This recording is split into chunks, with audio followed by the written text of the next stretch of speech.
Square given है जिसमें all sides हैं 3 सेंटीमीटर। तो क्या रोम्बस कभी हो सकता है स्क्वायर के सिमिलर? कभी नहीं। तो आंसर देखिए, आंसर 3 क्या है?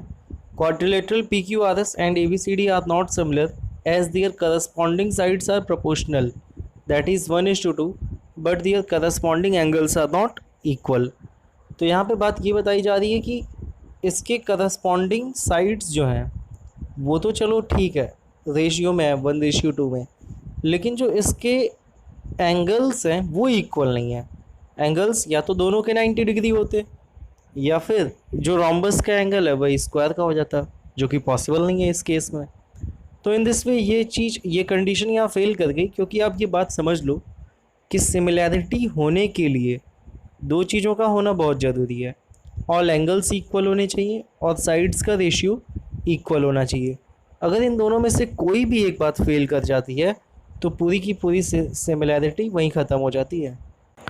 देख पा रहे हैं एक्सरसाइज 6.2 यहाँ से स्टार्ट होता है, एक्सरसाइज 6.1 ख़त्म होता है, और एक्सरसाइज 6.2 का फर्स्ट जो क्वेश्चन है, in figure 6.17 first and second D is parallel to B C, find E C in 1 and A D in 2।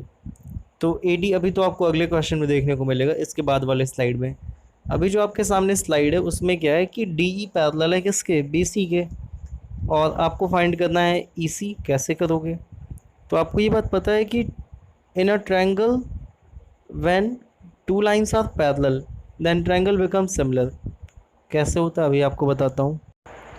देख पा रहे हैं आप यहाँ पे इसका सोल्यूशन है, let E C is equal to X centimetre.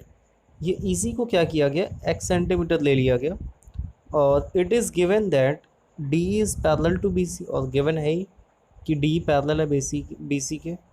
तो by using basic proportionality theorem, इसको बी पी टी भी शॉर्ट फॉर्म में कहीं कहीं लिखा होता है बुक्स में। तो बी पी टी का यूज़ करते हुए A D upon D B is equal to होगा ए ई अपॉन ई सी। अब इसको मैं थोड़ा सा एक्सप्लेन यहाँ पे करता हूँ आपको और समझ में आ पाए कि जब भी बी पी टी आप लगा रहे होते हो बेसिक प्रोपोर्शनैलिटी थ्योरम, उसमें क्या होता है, अब जैसे देखिए डी क्या है? बी सी के पैरेलल है। तो जब भी टू पैरेलल लाइंस को एक ट्रांसवर्सल लाइन कट करती है, जैसे यहाँ पे ए बी ट्रांसवर्सल का रोल प्ले कर रहा है, तो यहाँ से angle A D E equal हो जाता है एंगल ए बी सी के। समझ पा रहे होंगे। और ए ई डी इक्वल हो जाता है ए सी बी के। तो टू एंगल्स तो ऐसे ही इक्वल आ गए। किस में ए डी ई एक ट्रायंगल है छोटा वाला, और एक बड़े वाले ट्रायंगल ए बी सी में। और जो थर्ड एंगल है एंगल ए, वो दोनों में ही कॉमन है, दोनों में ही इक्वल है। तो इस तरीके से आपको ये टू ट्रायंगल्स मिल गए सिमिलर, ए डी ई और ए बी सी। तो जब ऐसा कंडीशन हो जाए तो फर्स्ट वाले ट्रायंगल का साइड यानी ए डी अपॉन सेकेंड वाले ट्रायंगल का हाफ साइड, या जो भी बचा हुआ साइड है, रिमेनिंग साइड बोलेंगे ज़्यादा अच्छा रहेगा, तो डी बी है वो फिर फर्स्ट वाले ट्रायंगल के साइड ए डी ई में ए ही था, और सेकंड वाले ट्रायंगल के रिमेनिंग साइड यानी कि ई सी के रेशियो के इक्वल हो जाता है। तो यहाँ से हमें ए डी और डी बी की वैल्यू पहले से ही पता है, 1.5/3 है, और ए ई और अपॉन में ई सी है, तो ए ई 1 है, ई सी एक्स है। क्रॉस मल्टीप्लाई कर लेंगे, सॉल्व कर लेंगे, एक्स इज़ इक्वल टू 2 आ जाएगा, therefore E C is equal to 2 centimetre. तो इस मेथड का यूज़ हमें आगे बहुत सारे क्वेश्चंस में करना है, और ये जो मेथड है इसको बोलते हैं basic proportionality theorem. Let's solve a new question. अब देखिए आपके सामने क्वेश्चन नंबर 2 है। क्वेश्चन नंबर 2 क्या है? E and F R points on the side P Q. एक ट्रायंगल है पी क्यू आर, इसके पी क्यू वाले साइड पे ई और एफ एक पॉइंट है, 2 पॉइंट्स गिवन है। For each of the following cases, state whether EF is parallel to QR। तो यहाँ पे आपको डिफरेंट कंडीशंस गिवन है, 1 2 कंडीशंस हैं, 3 भी है। अच्छा 3 कंडीशंस हैं। तो ये 3 कंडीशंस का चेक करके आपको बताना है कि ये ट्रू है कि नहीं, ये कंडीशन इसके पैरेलल वगैरह होने के लिए। तो फर्स्ट कंडीशन क्या है? P is equal to 3.9, EQ is equal to 3, और सेकेंड वन उसी में हाफ में दे रखा है, P F is equal to 3.6 और फिर लास्ट में F R is equal to 2.4। तो अभी अभी बी पी टी का यूज़ करते हुए आपने खुद ही देखा कि अगर हम बेसिक प्रोपोर्शनलिटी थ्योरम का यूज़ करें, बिकॉज ऑलरेडी ये बात हमको गिवन है कि ई एफ पैरेलल है क्यू आर के, तो triangle P E F similar हो गया ट्रायंगल पी क्यू आर के, तो P E upon E Q. अब मैं इसका सोल्यूशन आपको दिखा देता हूँ ताकि और इजीली समझ में आ सके। देख पा रहे हैं आपके सामने सोल्यूशन है कि P E upon E Q is equal to आया 3.9 अपॉन 3 जो कि 1.3 के इक्वल है, और P F upon F are आया 3.6 अपॉन 2.4 जो कि 1.5 के इक्वल है। पहले सिंप्लीफाई करते तो पॉइंट से पॉइंट रिमूव करते, फिर 12 3 ज़ा 36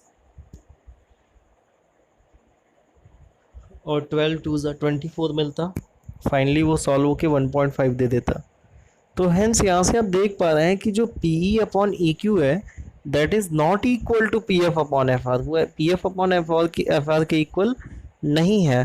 therefore E F is not parallel to Q R, क्योंकि पैरेलल नहीं होगा, क्योंकि 1.3 कभी भी 1.5 के इक्वल नहीं हो सकता। अब इसके बाद मैं कुछ और क्वेश्चंस आपको होमवर्क में दे रहा हूँ जो आपको खुद से भी सॉल्व करने हैं, और यूज़ कौन सा थ्योरम करना है, यही बेसिक प्रोपोर्शनलिटी थ्योरम। देख पा रहे हैं इसके बाद आपके पास नेक्स्ट एक क्वेश्चन है, उसी का सेकंड पार्ट है, उसमें भी यही प्रूव करना है आपको कि अगर ई एफ पैरेलल है या नहीं क्यू आर की, ये आपको बताना है। और ये तब बताना है जब गिवन वैल्यूज़ आपको गिवन है। तो गिवन वैल्यूज़ क्या क्या है देख पा रहे हैं, राइट साइड में स्लाइड लगी हुई है हाफ वाले पार्ट में इसके, कि P is equal to 4 centimetre, Q E is equal to 4.5 centimetre, P F is equal to 8 centimetre, R F is equal to 9 centimetre. तो यहाँ से मुझे सिंपली बस ये करना है कि फर्स्ट ट्रायंगल, अब जैसे टू ट्रायंगल्स कौन कौन से हैं पहले पहले तो वो समझ लेते हैं। तो एक ट्रायंगल है पी ई एफ और एक ट्रायंगल है पी क्यू आर। तो ये दोनों के दोनों ट्रायंगल सिमिलर होंगे। कब सिमिलर होंगे, जब P E upon Q E का ratio P F upon F R के इक्वल आ जाए। तो पहले P E upon Q E Q का रेशियो फाइंड कर लेता हूँ मैं, तो आ जाएगा 4 अपॉन 4.5, क्योंकि जो ये वैल्यूज़ गिवन है उन वैल्यू की पुटिंग कर देनी है। That will become equal to 8/9 and P F upon F R की वैल्यू डायरेक्टली आप देखो तो खुद ही डायरेक्टली 8/9 है।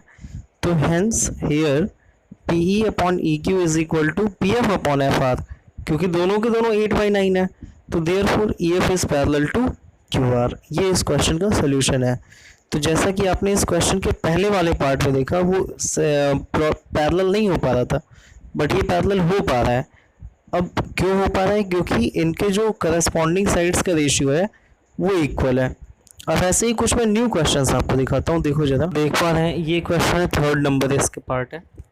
यहाँ पे आपको एक ट्रायंगल गिवन है पी ई एफ और बड़ा ट्रायंगल है पी क्यू आर, जिसमें कि पी ई गिवन है 1.28, पी आर गिवन है 2.56, पी ई गिवन है 0.18 और पी एफ गिवन है 0.36।